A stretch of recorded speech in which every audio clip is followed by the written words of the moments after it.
Պետականությունը հասարակական հասունությունը վկայող արժեք լինելուց բացի, նախ եւ առաջ ազգային ինքնությունը փաստող անհերքելի իրողություն է։ Այն հենվում է ոչ միայն ճշմարիտ գաղափարների վրա, այլև ենթադրում է ոգեղեն բռնկումներով հարուստ հզոր ուժի առկայություն։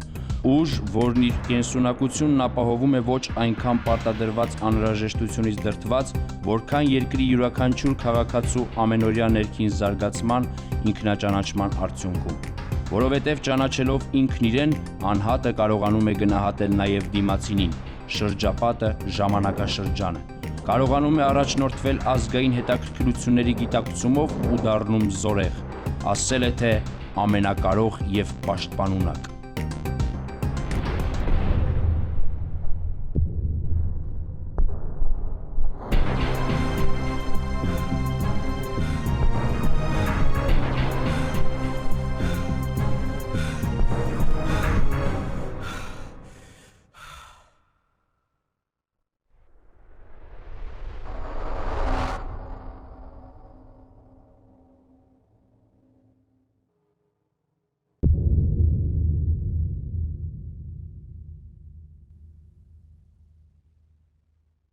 Եվ ծնվեց բանակը։ Բայց նախքան նրա ծնունդը ուժի ստեղծման գաղափարը մարմնավորվեց ժողովրդի իմաստնության հորիզոններում։ Մարդը համոզվեց, որ իր գոյության կենարար շնչառությունն անընդհատ է, եթե ազգի հոգեբանության մեջ արթուն է ինքնապաշտպանության բնազդը։ Եթե ժողովուրդը գիտակցել է ոգեղեն զորությամբ թրծված միասնական զինուժի ստեղծման անհրաժեշտությունը և այդ հիրավի պատասխանատու գործընթացն իրականացնում է իր ներսում կուտակված անկասելի մղման շնորհիվ։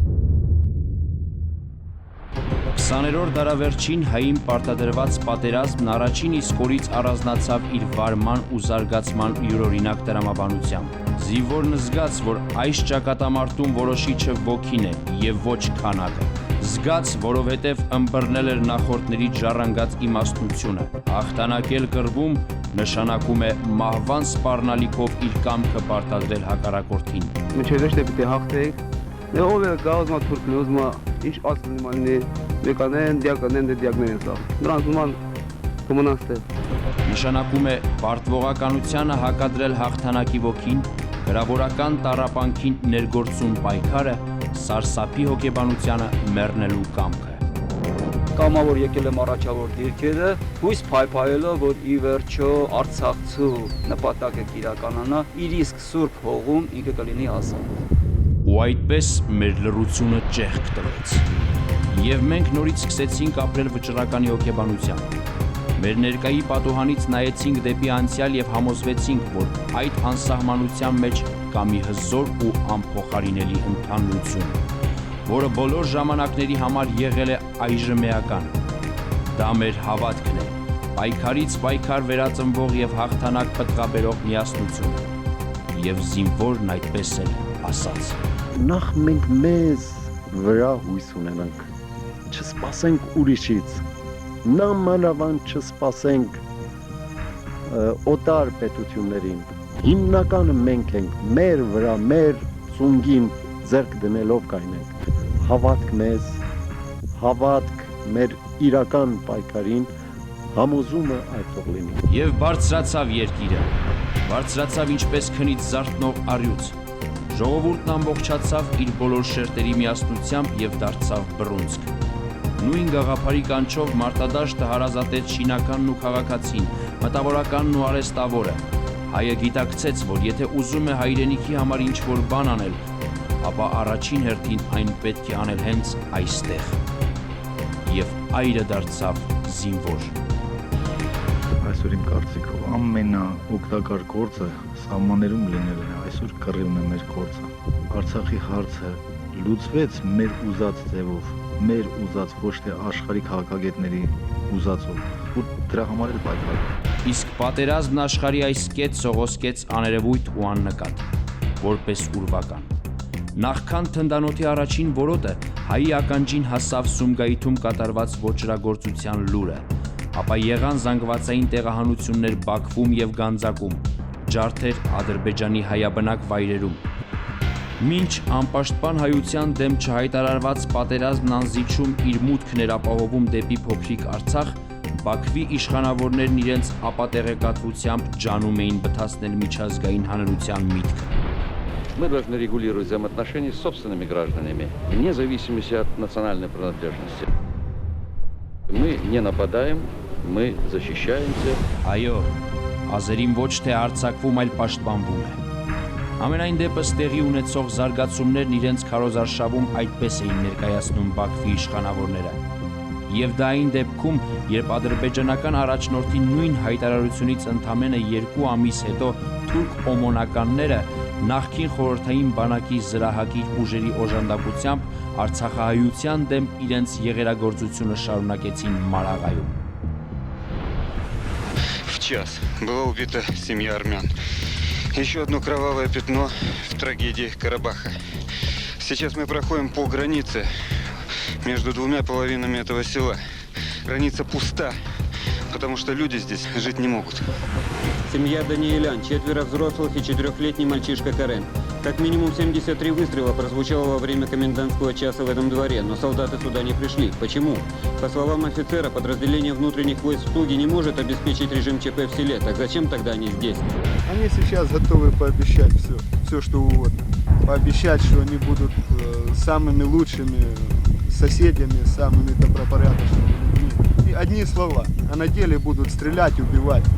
Отдай им возможность, будут резать, и как они в боях, и головы отрезать, и уши. Ну, турки есть турки. Մոսկովյան վարչակազմի թողտվության, եթե չասենք հովանավորության պայմաններում ադրբեջանական զինյալներն իրենց ասպատակությունները շարունակեցին Արցախի ողջ տարածքում։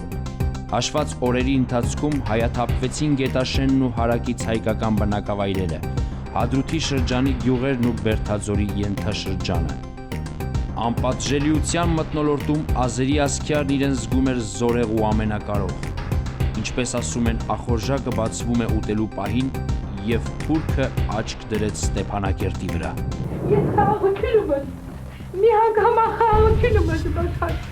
Դենք վիրուսը, հարկավոր չի կրողը, խաղաղություն եմ։ Ես խաղաղություն եմ։ 1991 թվականի սեպտեմբերի 25-ին Շուշիից առաջին անգամ Ալազան տիպի հեռահար կայանքներից հրետակոծության ենթարկվեց նորանկախ հանրապետության մայրաքաղաքը։ Դա արդեն չհայտարարված, բայց դասական պատերազմի պաշտոնական սկիզբն էր։ Был осуществлен ракетный обстрел Степанакерта. Выпущено 8 ракет типа «Алазань». Ու եկավ հերոսանալու պահը։ Հայը հասկացավ, որ հերոսությունը մարդու գիտակցականի եւ այն գործնականում իմաստավորելու բացառիկ ընդունակության արգասիք է, որ այն ծնվում եւ կյանքի ուժ է ստանում համազգային նշանակության խնդիրների լուծման պահանջով։ Գիտակցեց, որ տկար է այն ժողովուրդը, որը չի տիրապետում բացառիկին հասնելու արվեստին եւ որի շարքերն աղքատ են հերոսանալու կամքով թրծված նվիրյալներով։ Այս ճշմարտությունը նրան սովորեցրել էր պատմությունը, իր պատմությունը։ Եվ ահա կրկին եկել էր դրանից օգտվելու ժամանակը, դիտակցված արարումների ժամանակը։ Ասես հա պրոցես հո վեստիոն սորմսեստի մուքստադադանը կռվա։ Ասես պենին հետ մեր խողը քազատություն տեսնա։ Մեր կնանեքը, մեր ազգը, մեր ծուփը։ Мы боремся только за справедливое дело. Только не то, что вот как азербайджанцы говорят за землю. Мы рабочие люди, нам везде земля одинакова. Но когда есть нации, когда есть свои обычаи, свои традиции, мы от и до должны умереть, но все равно защитить то, что դանը нашими դեդամի, нашими отцами։ Եվ այդպես Արցախում սկսեց թևածել հերոսանալու գաղափարը։ Մարդն իր մեջ կարողացավ հաղթահարել ինքն իրեն կորցնելու տառապանքը եւ հավատաց այն վեհագույնին, որը երանելի բաղձանք լինելուց բացի նաեւ հաղթանակ կերտող զենք էր։ Ասել է, թե հայը պարզորոշեց իր անելիքը ու գնաց հերոսանալու ճանապարհով, որովհետեւ այլ ելք չկար, որովհետեւ դա էր պահանջում մեզ պարտադրված ճակատամարտը ու այն ճանապարհը, որը ընտրել էր հայը։ Եվ հերոսն ազդարարեց։ Մեր դեմ սկսված պատերազմի վերջնական արդյունքին մասին ես գիտեմ մեկ ճշմարտություն. ունենալու ենք ազատ Ղարաբաղ։ Ազգովին պարտադրված ենք հաղթելու, որովհետև դրված է Արցախի հայության լինել-չլինելու հարցը։ Մեր ողջ պատմության ընթացքում հայոց գոյապայքարի առջևից ընթացող արցախահայությունը պարտվելու տարբերակ չունի, որովհետև պարտությունը դա վերջն է։ Իսկ չպարտվելու համար անձնապես հերոսանալը դեռևս քիչ էր։ Հարկավոր էր ունենալ համընդհանուր կազմակերպվածություն, միասնական գործելակերպ ու ներդաշնակ ուժ։ Ասել է թե միանպատակ ու փոխհամագործակցված գործողությունների տիրապետող բանակ։ Եվ այն սկսեց կազմավորվել, բայց ոչ թե խաղաղ պայմաններում, այլ մարտական գործողություններին զուգընթաց։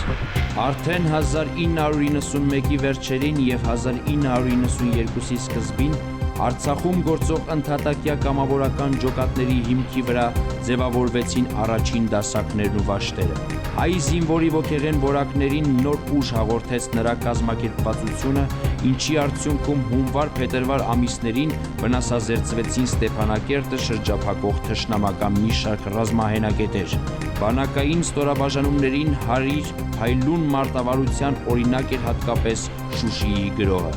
որում դրսևորվեցին զինվորական գործի հանդեպ հայ մարդու ունեցած լավագույն հատկանիշները։ Հենց նաև դրանց շնորհիվ հնարավոր եղավ հաջողության հասնել ուժերի եւ միջոցների բացարձակ գերազանցություն ունեցող հակառակորդի դեմ եւ ազատագրել հինավուրց հայոց բերդաքաղաքը։ Դրանով իսկ հայը վերահաստատեց ռազմական գործում ունեցած իր առանձնահատուկ ընդունակությունները, որոնք գալիս են դարերի խորքից, իր նախորդների արյան կանչից։ Կանոնավոր բանակի ստեղծման անհրաժեշտությունն առավել ակնհայտ դարձավ 1992-ի ամռան սկզբներին, երբ ադրբեջանական հրամանատարությունը գործողության մեջ դնելով Գյանջայում տեղակայված նախկին խորհրդային 4-րդ բանակի ուժերը ռազմաճակատի ողջ երկարությամբ անցավ հարձակման և բռնազավթեց հյուսիսային Արցախն ու Մարտակերտի շրջանի մեծ մասը, Ասկերանի շրջանի Նախիջևանիկ, Քրջամալ, Աղբուլաղ գյուղերը։ Հակառակորդի ագրեսիային դիմակայելու համար հունիսի 2-րդ կեսին Լեռնային Ղարաբաղի Հանրապետության տարածքում մտցվեց արտակարգ դրություն և անցկացվեց մասնակի զորահավաք։ Սեղմ ժամկետում կատարվեց ինքնապաշտպանական ուժերի կառուցվածքային վերակազմավորում, իսկ արդեն 1992-ի օգոստոսին ԼՂՀ ինքնապաշտպանության նորաստեղծ կոմիտեի նախագահի թիվ 002 հրամանի համաձայն Հանրապետության տարածքում ձևավորվեցին պաշտպանական շրջաններ, կանոնավոր զինված ուժերին հատուկ կառուցվածքով։ Արցախում բանակաշինության գործընթացը մտավ կայացման նոր փուլ։ Իրականացված բարեփոխումները կարճ ժամանակահատվածում իրենց դրական ազդեցություն ունեցան մարտական գործողությունների ընթացքի վրա։ Ամառային նահանջից և աշնանային խորը պաշտպանությունից հետո 1993-ի փետրվարի սկզբին պաշտպանության բանակն անցավ հակահարձակման։ Արաքսից Օմար, Գյուլիջայից Ղոչազ ձգվող ռազմաճակատի բոլոր հատվածներում ծավալված մարտական գործողությունների ժամանակ հայ զինվորը կռում էր փայլուն հաղթանակներ։ Մեկը մյուսի հետևից ազատագրվում էին բռնազավթված հայկական գյուղերն ու քաղաքները, վնասազերծվում թշնամական հզոր ռազմակայաններն ու հենակետերը։ Հակահարձակողական գործողությունների արդյունքում թշնամին դուրս շպրտվեց շուրջ 60 հայկական բնակավայրերից, ոչնչացվեցին Արցախին սահմանակից 7 վարչատարածքային միավորումներում տեղակայված հակառակորդի գլխավոր ռազմահենակետերը։ Շարքից հանվեց կամ առգրավեց հարյուրավոր ծանր զինտեխնիկա, 25 մարտական ինքնաթիռ և ուղղաթիռ։ Եվ այս ամենի համայնապատկերում թերևս բացառիկ է այն իրողությունը, որ փոքրիկ Արցախը բաց դիմակայության պայմաններում ոչ միայն կարողացավ առավելության հասնել 7 միլիոնանոց և մինչև ատամները սպառազինված Ադրբեջանի դեմ, այլև ճակատամարտերի բովում ծնեց հզոր ու կայացած բանակ։ Բանակ, որի մարտունակության մասին անգամ սկսեցին վկայել օտարները։ Մենք Միացյալ Նահանգներում լսել ենք, որ Ղարաբաղն ունի լավ կազմակերպված ու մարտունակ բանակ։ Եվ ես լինելով այստեղ իմ տեսածով ամրապնդեցի լսածս։ Այստեղ իրոք գոյություն ունի կանոնավոր եւ կարգապահ բանակ, որը թերևս ընդունակ կլինի կատարելու իր արժեվ դրված ցանկացած խնդիր։ Это действительно армия. В полной мере. Если кто-то думает там, в Анкаре или в Москве или в МИДе, в окружении Козырева, или, скажем, в НАТО, что они здесь имеют с неким партизанским формированием, они жестоко ошибаются. Здесь стоит армия, и эта армия понимает свои национальные цели, понимает свои военно-стратегические задачи, и было бы смешно думать, что она не будет эти задачи решать. Եթե համեմատենք այլ բանակների հետ, ապա պետք է ասեմ, որ ձեռն իհարկե ավելի փոքր է, քան իմ տեսած բանակները, բայց դա չի նշանակում, որ Ղարաբաղյան զինուժը իր մարտունակությամբ զիջում է այլ բանակների։ Ես ավելին կասեի, փոքր լինելով հանդերձ, երևում է, որ նա գիտի իր անելիքներն ու խնդիրները եւ անհրաժեշտության դեպքում դրանք հաջողությամբ կիրականացնել։ Ժողովուրդների պատմության օրորոցում բարուրված բանակները հասունության են ձգտել ժամանակի պահանջով։ Նրանք դարձել են առնական ու մարտունակ, եթե իրենց հոգիները ջերմացրել են սեփական ազգի խնամքն ու գորովանքը։ Դեռ ժամանակին մեծը Նապոլեոնն է ասել. ժողովուրդը, որը չի ցանկանում կերակրել իր բանակին, շուտով ստիպված կլինի կերակրել ուրիշի բանակին։ Այս ճշմարտությունը սովորեցրել է, որ պետականության հենարանը միշտ էլ եղել են ու կան այն մարդիկ, ովքեր հասարակական գործն ընկալում են որպես վերադասակարգային ծառայություն հայրենիքին։ 4000-ամյա քաղաքակրթություն ունեցող մեր ժողովրդի կյանքում ազգային զինված ուժերը միշտ էլ ունեցել են կենտրոնական եւ վճռորոշ դերակատարում։ 20-րդ դարավերջին ստեղծված հայոց բանակն իր 15-ամյա կենսագրությամբ այն լավագույն ավանդույթների կրողն ու ժառանգորդն է, որը մեզ է հասել Տիգրան Աշխարհակալից, հայոց զորքի գլխավոր հրամանատարներ Մամիկոնյան սպարապետներից, Դավիթ Բեկից ու Անդրանիկից։ Մեր ազգային ռազմարվեստի գաղափարաբարոյական արժե համակարգը, որի անբաժան մասն է կազմում դեռևս 4-ից 5-րդ դարերի հայ զինվորականության պատվո վարքականոնը, իր արտացոլումը գտավ նաև համաշխարհային զինական պատմության նոր շրջանում։ Հայոց արգանդը ծնեց Բաղրամյաններ, Բաբաջանյաններ, Մոնթեներ եւ Իվանյաններ ու տակավին փաստեց, որ ռազմի աստծո աչը հովանի է նաև մեր ազգի վրա։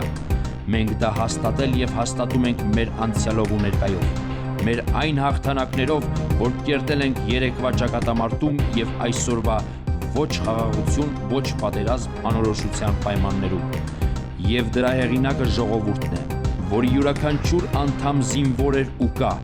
Մենք այդ ժողովրդով կառուցել ենք բանակ, ստեղծել ենք զինուժ, որ նորեն խոսենք հերոսությունների լեզվով եւ ապրենք հաղթանակի հրճվանքը։ Իսկ այսօր հենց այդ պահն է՝ ապրելու, արարելու եւ հզորանալու պատմական պահը։ Այսօր մեր անկախության մասին խոսելու եւ դրա պահպանման գործում բանակի դերի լիարյուն ըմբռնման պահն է։ Մենք ոչ մեկի հողը չենք մտել, ոչ մեկին ոչ մի այլևան այլ խոսքեր չենք արտահայտել։ Մենք պատրաստ ենք մինչև վերջին մարտը պաշտպանել մեր հողը։